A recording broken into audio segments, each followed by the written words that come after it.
পাক বলেছেন, শোনেন, আল্লাহ পাক বলেছেন কিয়ামতের মাঠে আল্লাহ পাক বলবেন, নিজেই বলবেন যে আইনা মুতাহাবুনা লিজালালি, আমার ইজ্জতের জন্য যারা পরস্পরকে ভালোবাসতো এরা কোথায়? আল্লাহ পাক ঘোষণা করবেন কোথায় তারা, যারা আমার জন্য পরস্পরকে ভালোবাসতো। আল্লাহ বলবেন আলিয়াউমা, আজকে, আজিল্লুহুম, আমি ওদেরকে ছায়া দিব, ফি জিল্লি, আমার আরশের ছায়ায়। বলেন সুবহানাল্লাহ। ইয়াউমা লা জিল্লা ইল্লা জিল্লি, যেদিন আমার এই আরশের ছায়া ছাড়া অন্য কোনো ছায়া থাকবে না। মানে কিয়ামতের মাঠে আল্লাহর আরশের ছায়ায় ছায়া পাবে কারা? যারা পরস্পরকে আল্লাহর জন্য ভালোবাসতো। আলহামদুলিল্লাহ। এই যে আমরা এখানে আছি, আমরা কি একে অপরকে আল্লাহর জন্য ভালোবাসি না? আমি কি আপনাদেরকে চিনি? আপনারা কি আমাকে চিনেন?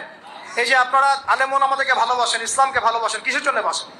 আল্লাহর জন্য। এই আল্লাহর জন্য যারা পরস্পরকে মহব্বত করে, আল্লাহ পাক তাদেরকে আরশের ছায়ায় ছায়া দিবে ইনশাআল্লাহ।